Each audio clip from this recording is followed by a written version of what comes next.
O artigo de opinião, ele é um gênero, assim, um pouco difícil, porque às vezes a gente pode ter um problema em se posicionar e argumentar e validar o seu posicionamento, porque falar que concordo ou não é até fácil, mas como que eu vou mostrar, olha, eu concordo por esses motivos, confirmando a minha posição?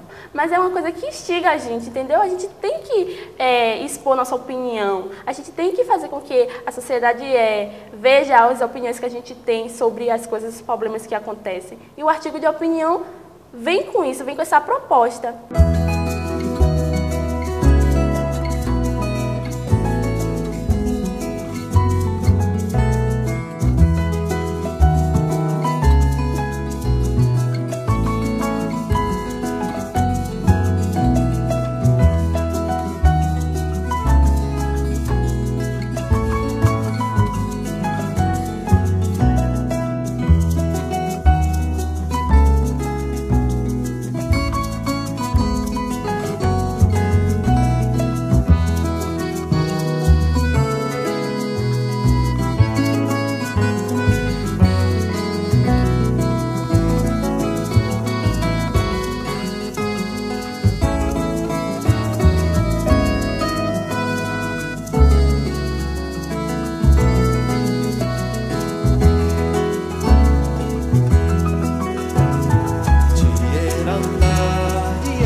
Deu início à época da eleição, surgiu uma polêmica muito grande em torno de um candidato que tinha assassinado uma pessoa no Réveillon da cidade. E o processo dele estava correndo, porém, como ele não havia sido julgado, ele pôde se candidatar. Isso gerou uma indignação na cidade. Tem pessoas que acreditam que não influencia uma pessoa ter tirado a vida de alguém pelo o fato dela administrar uma cidade. Administração é uma coisa, conflitos pessoais outra, totalmente diferente, e há pessoas que acreditam que o fato da pessoa ter tirado a vida de uma pessoa leva ela a tomar medidas muito drásticas. Então, uma pessoa que tem coragem de fazer isso, o que mais ela não faria dentro de uma prefeitura?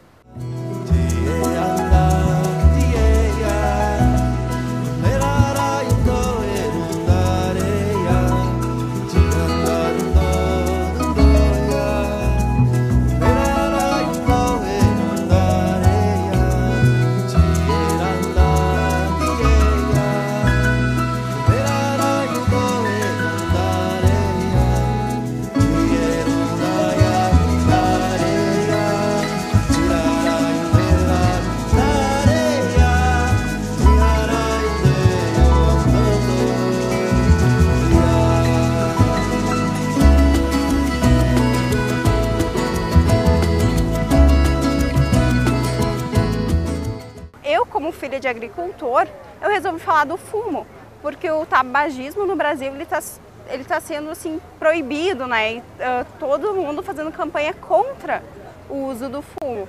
E para nós que somos colonos, no caso, e plantamos, a gente sobrevive dessa cultura. Então, para nós, esse enfraquecimento do comércio do tabagismo está sendo bem prejudicial. Então, eu falei sobre o fumo e disse que ele tem um lado bom e também tem um lado ruim.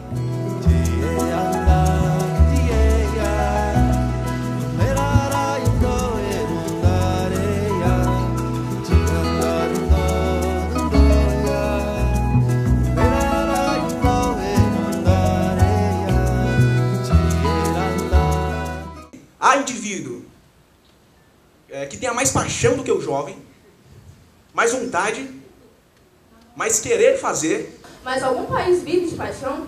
Nós vivemos de paixão? Não, vivemos de ações.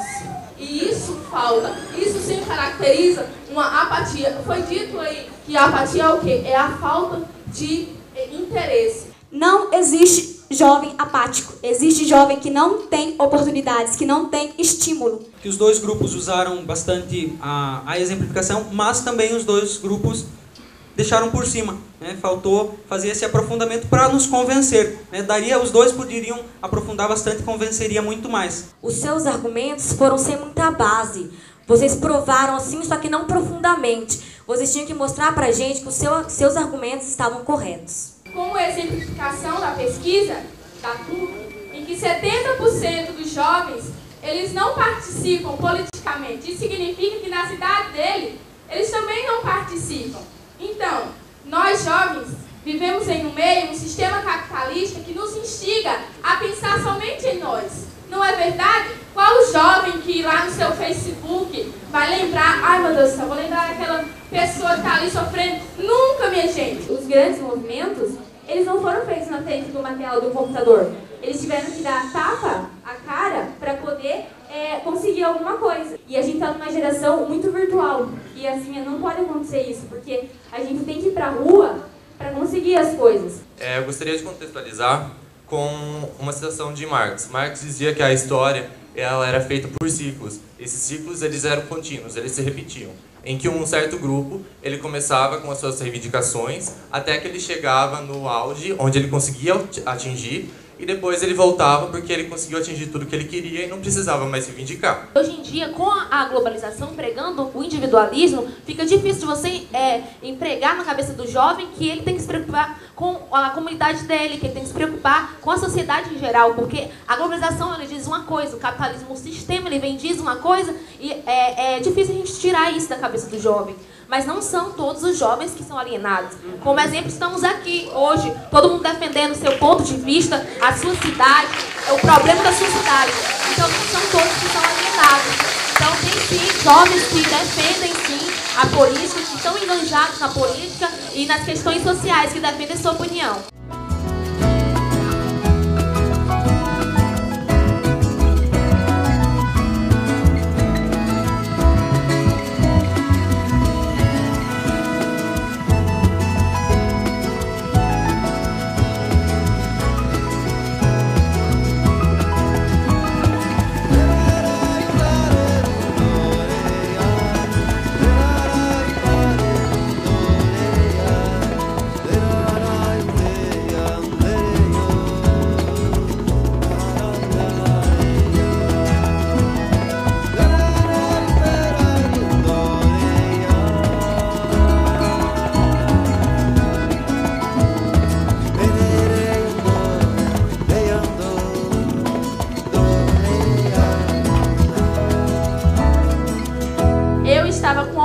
Totalmente formada, né, firme de que o jovem não é apático, mas aí quando eu vejo a opinião de todos, dos sims, dos nãos, e aí eu digo, poxa, eu olho para o meu bairro e digo, vixe, somos apáticos.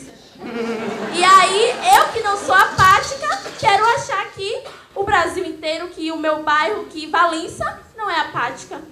E é apática porque a gente está vendo que as ações sociais que estão sendo feitas hoje, o jovem ele pode até ir lá, pisar na porta, mas não abraça aquilo, não se engaja, não faz e não traz os outros jovens para aquele meio, entendeu? Então, é uma coisa relativa, é uma coisa conflitante, é difícil você dizer o jovem é apático, o jovem não é apático, mas a gente percebe que há uma deficiência, entendeu? Não deveria haver essa apatidão. Entendeu? Porque, eu falei certo, gente, apatidão. Ah, mas vale criar termos também. Novos termos, vale. A gente entendeu certo. É o que essa apatia não deveria existir. Porque o Brasil está cheio de problemas.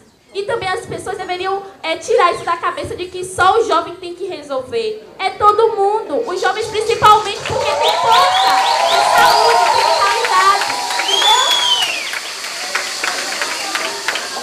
E eu tenho certeza que todo mundo vai sair daqui preenchido e renovado das ideias como eu tô saindo. Muito bem. Agora sim, agora acabou.